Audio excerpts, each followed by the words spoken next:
గౌరవనీయులు సోదరులు పవన్ కళ్యాణ్ గారికి కూడా మాట్లాడవలసిగా కోరుతున్నానండి.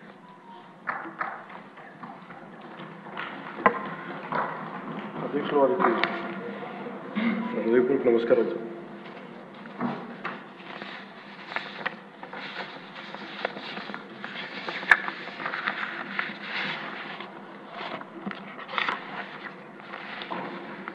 గవర్నర్ గారి ప్రసంగానికి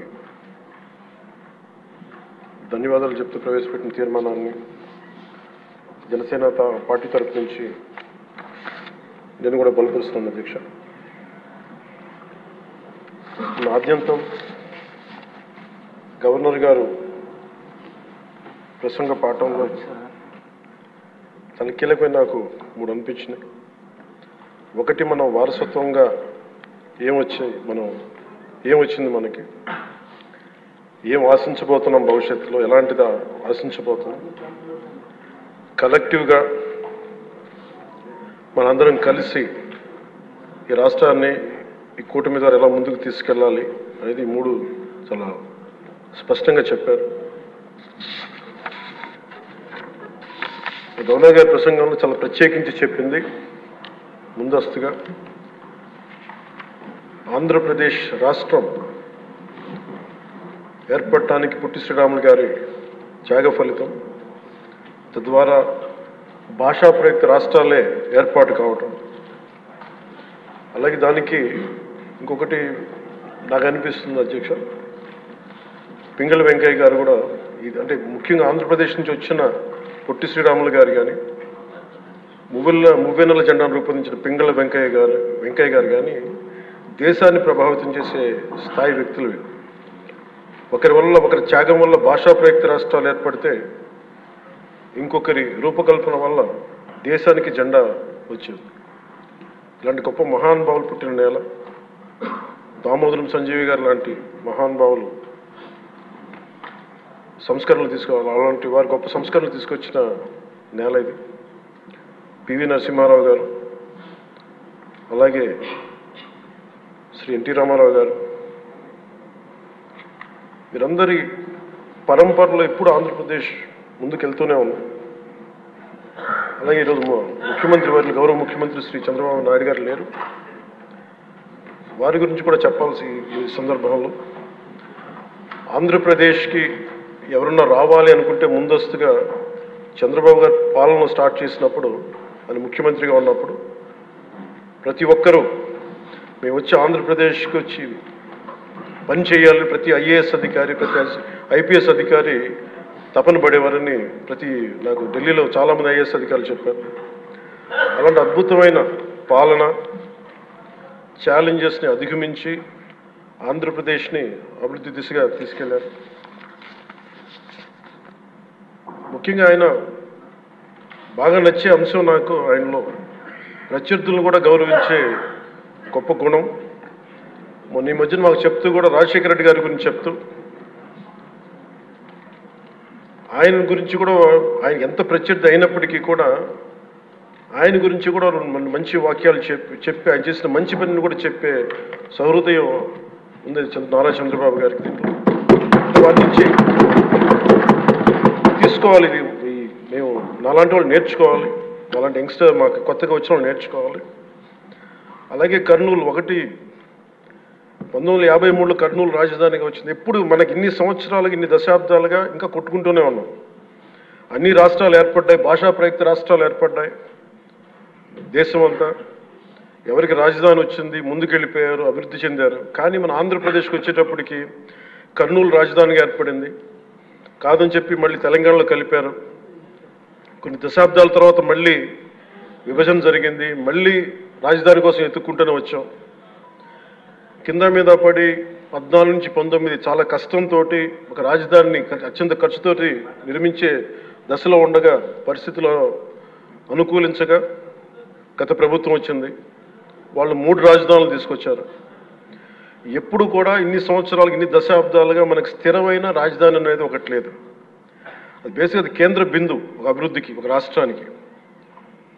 ఈసారి మటుకు చంద్రబాబు గారి ఆధ్వర్యంలో, గౌరవ ముఖ్యమంత్రి చంద్రబాబు గారి ఆధ్వర్యంలో ఇంకెప్పటికీ భవిష్యత్తు తరాలు ఇంకెప్పుడు ఏది రాజధాని, ఒక రాజధాని రెండా కాకుండా అమరావతి రాజధానిగా ఉండాలి, దాన్ని ముందుకు తీసుకెళ్ళాలి.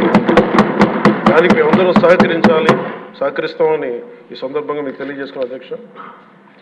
అలాగే మనం వారసత్వంగా వచ్చింది మనం పొట్టి శ్రీరాములు గారి దగ్గర నుంచి, పింగళి వెంకయ్య గారి దగ్గర నుంచి మువ్వెన్నెల జెండా, భాషా ప్రయుక్త రాష్ట్రాలు వస్తే చెడు కూడా అట్లాగే మనం వచ్చింది అధ్యక్ష. మనకి గత ప్రభుత్వం మనకు అందించింది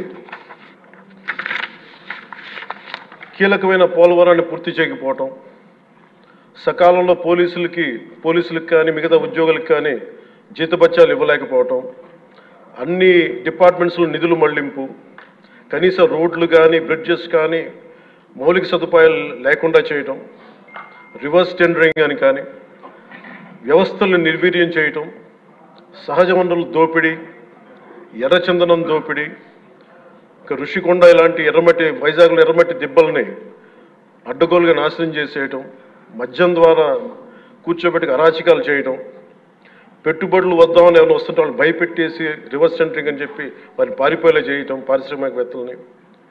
ఇది మనం తద్వారా మనకి వాళ్ళ ద్వారా కూడా వచ్చిన వారసత్వం అధ్యక్ష. వీటన్నిటినీ అధిగమించి ఎలా ముందుకెళ్ళాలి, ఏ స్థాయిలో వెళ్ళాలి అనేది నేను మొన్న ఎలక్షన్ ముందు కూడా మా సహచరులందరికీ కూడా చెప్పాను, ప్రతిసారి ప్రజలందరికీ కూడా తెలియజేశాను. ఒక సుదీర్ఘమైన అనుభవం నాయకులు ఈ రాష్ట్రానికి చాలా అవసరం. దేశంలో కూడా ఇంకెవ్వరికి రాని పరిస్థితి మన రాష్ట్రానికి వచ్చింది. మనస్ఫూర్తిగా నేను అంతకుముందు ఏమి చెప్పాను, ఈరోజు కూడా అదే చెప్తున్నా అధ్యక్ష. 4 దశాబ్దాల సుదీర్ఘ అనుభవం ఉన్న శ్రీ గౌరవ ముఖ్యమంత్రి శ్రీ నారా చంద్రబాబు నాయుడు గారి అధ్యక్షతన, ఆయన లీడర్షిప్ కింద మేమందరం నేర్చుకొని, నాలాంటి వాడుగా నేర్చుకొని కింద పనిచేయడానికి, రాష్ట్రాన్ని అభివృద్ధి వైపు ప్రయాణం చేసేలా ముందుకెళ్ళడానికి సంసిద్ధంగా ఉన్నాం. మేము దాన్ని కట్టుబడి ఉన్నాం. ముఖ్యంగా లా అండ్ ఆర్డర్ చాలా క్షీణించిపోయింది. ఈ లా అండ్ ఆర్డర్ విషయంలో చూస్తే సాక్షాత్తు గౌరవ ముఖ్యమంత్రి గారిని దాదాపు అకారణంగా అన్యాయంగా 53 రోజులు ఆయన్ని ఒక ఫాల్స్ కేసులు పెట్టి జైల్లో పెట్టారు. అలాగే అధ్యక్ష, మీరు కూడా గతంలో మిమ్మల్ని కూడా ఎంత వేధించారో మా అందరికీ తెలుసు, సభ్యులందరికీ తెలుసు. నేను రఘురామకృష్ణరాజు గారు కూడా ఏ స్థాయిలో అనుభవించారో అందరికీ రాష్ట్రం అంతా తెలుసు. కానీ చాలా పెద్ద మనసుతోటి ఆయన వస్తే మీరు చాలా మనసు విప్పి నవ్వుతూ మాట్లాడటం చాలా ఆనందం కలిగించింది. మీ నుంచి మేము నేర్చుకోవాలి. ఎంత అంటే దాడి చేసినా హాని చేసినా మీ పెద్ద మనసుకి సభాముఖం మీ అందరికీ మీకు ప్రత్యేకించి మీకు ధన్యవాదాలు చెప్తాను. మీ అందరి నుంచి మీ నుంచి స్ఫూర్తి తీసుకుంటాం. మీ నుంచి అంటే తిట్లు తిన్నా కానీ, దెబ్బ తిన్నా కానీ ఎంత సహృదయతో ఉండాలనేది మీరు చూపించారు. ఇంకొక యాంగిల్లో శ్రీ నారా చంద్రబాబు నాయుడు గారు నిన్న కూడా చెప్తా ఉన్నారు, వాళ్ళు మన మీద దాడులు చేశారు కదా అని చెప్పి ఈరోజు మనకు 164 సభ్యులు ఉన్నారని చెప్పేసి, 21 మంది పార్లమెంట్ సభ్యులు ఉన్నారని చెప్పి మనం కూడా అలా చేయడం సహేతుకం కాదు. చాలా మనం యాజ్ పర్ సిస్టమే వెళ్ళాలి. నిన్న కూడా చాలామంది సభ్యులు మా మీద దాడులు జరుగుతూ ఉన్నాయి, మా మీద బెదిరిస్తున్నారు, ఈ రోజుకి ఓడిపోయి కూడా ఇంకా మన కూటమి సభ్యులందరి మీద బెదిరిస్తున్నారు అని అంటే, చంద్రబాబు నాయుడు గారు ఒకటే చెప్పాను, నేను మనం అలాంటి వాటికి నేను విరుద్ధం. మీరు అలా కనుక కాదు, సిస్టమ్ని కాదని కనుక మీరు చేస్తే మీరు నాకు దూరం అవుతారని చెప్పి చాలా స్పష్టంగా చెప్పారు. అది నాకు కూడా చెప్పారు, అది మీకు కూడా వర్తిస్తుందని చెప్పి ఖచ్చితంగా చంద్రబాబు గారు చెప్తాను ఈ దృష్టిలో. ఖచ్చితంగా దాన్ని ఒళ్ళు దగ్గర పెట్టుకుని మేమందరం ఉంటాం sir. Will take your guidance very seriously and committedly sir.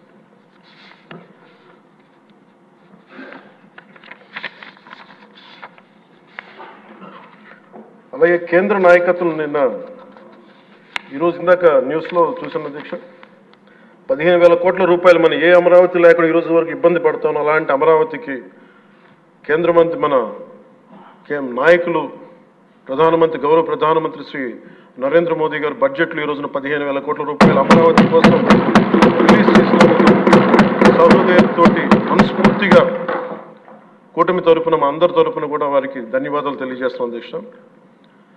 To Honorable Prime Minister Sri Narendra Modi ji, we are grateful to you, sir, for releasing the funds and will be eternally indebted to you, sir. అలాగే భవిష్యత్తులో అధ్యక్ష చంద్రబాబు గారు కూడా చాలా స్పష్టంగా చెప్పారు నిన్న,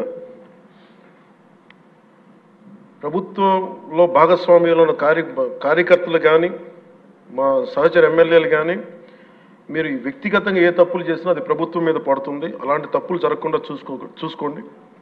అలాంటివి జరిగితే మటుకు నేను ఎవరైనా స్థనామనం లేకుండా నాకు వాళ్ళకి సిస్టమ్ పనిచేస్తూ ఉంటుంది. అది మీరు అర్థం చేసుకోండి నేను ఏ ఉద్దేశంతో చెప్తానని చెప్పారు అధ్యక్ష. ఇలాంటి తప్పులు జరిగితే అవి వ్యక్తులు చేసిన తప్పులు పార్టీలకు కానీ ప్రభుత్వానికి కానీ చెడ్డ పేరు రాకూడదు. దాన్ని ఎలా హ్యాండిల్ చేసుకోవాలో జనసేన పార్టీ తరఫు నుంచి నేను మా వాళ్ళందరికీ కూడా ఒకటే తెలియజేశాను. మీరు వ్యక్తిగతంగా కనుక ఏదన్నా చేసి అది కూటమి ప్రభుత్వానికి ఇబ్బంది కలిగితే నేను వారిని వదులుకోవడానికి సిద్ధంగా ఉన్నానని చెప్పి చాలా స్పష్టంగా తెలియజేశాను అధ్యక్ష. అది మీరు ఇసుక విధానాల్లో కానీ మైనింగ్ విధానాల్లో కానీ ఏ రకంగానా సరే గత ప్రభుత్వం చేసింది కదా మేము కూడా చేస్తామని ఎవరన్నా నాకు జనసేన పార్టీ తరఫు నుంచి ఎవరన్నా సరే ఉంటే వారిని నియంత్రించే బాధ్యత, వారిని సరిచేసే బాధ్యత మేము తీసుకుంటాం.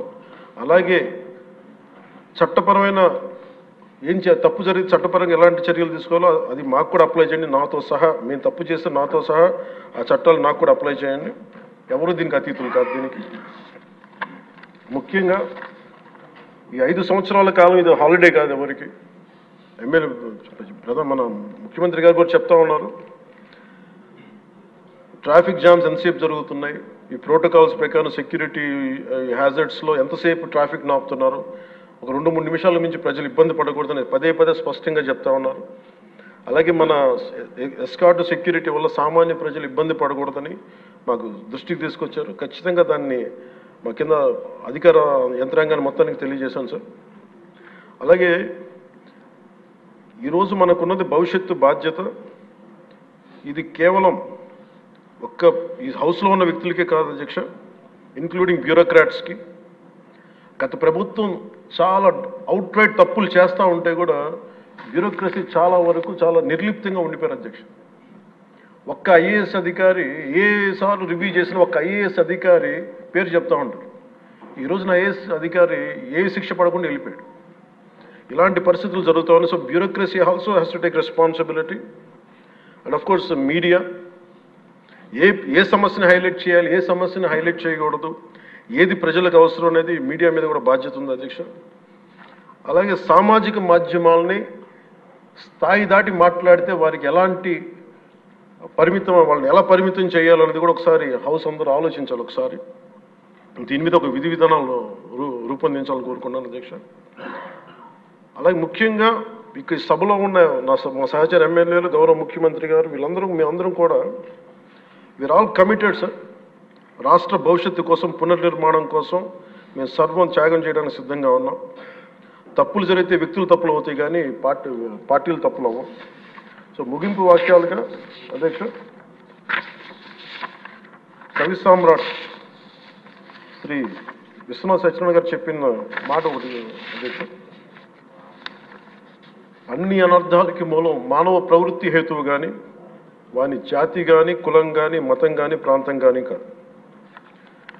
వ్యక్తులు చేసిన తప్పుల్ని దయచేసి వ్యక్తులకే ఆపాదించాల అధ్యక్ష, పార్టీలకు కాదు.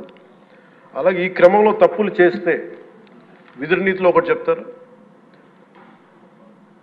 ఒక గ్రామం కోసం ఒక కుటుంబాన్ని, ఒక కుటుంబం కోసం ఒక గ్రామం కోసం ఒక కుటుంబాన్ని, ఒక రాజ్యం కోసం ఒక గ్రామాన్ని వదులుకోక తప్పదు. అలాగే నాలాంటి వాడు కూడా తప్పులు చేసిన అధ్యక్ష చాలా నిస్సందేహంగా నాలాంటి వాడిని కూడా శిక్షించాలి అధ్యక్ష. అలాంటి బలమైన సంకేతం ప్రజలకు పంపించాలి అధ్యక్ష. మేమందరం కూడా తప్పు ఎవరు చేసినా అది మనమే దాన్ని ముందుకు తీసుకెళ్ళకపోతే నేను కూడా దీనికి సంసిద్ధంగా ఉన్నాను. నా ద్వారా ఏదన్నా తప్పులు జరిగినా, అవకతవకలు జరిగినా నా మీద కూడా చర్యలు తీసుకోవాలి. అది let it be any kind of issues sir. అది నేను ముందు నా వంతుగా నేను మీకు తెలియజేస్తున్నాను. I will be liable if I do any mistake as I uphold this as long as I hold this responsibility. అందుకని అందరం కూడా మేము దీన్ని స్ఫూర్తిగా తీసుకొని గౌరవ ముఖ్యమంత్రి శ్రీ చంద్రబాబు గారికి మీ అపారమైన అనుభవం రాష్ట్రానికి చాలా అవసరం. మేము మీకోసం అహిర్నిశలు ఈ రాష్ట్రాన్ని తిరిగి గాడిలో పెట్టే వరకు మేము ఎప్పుడు కూడా మీ కనసాయిగల్లో పనిచేస్తాం అని తెలియజేసుకున్న గౌరవ ముఖ్యమంత్రి గారికి, నాకు అవకాశాన్ని ఇచ్చిన సహచర మా మంత్రివర్గానికి, సభ్యులకి, గౌరవ సభ్యులకి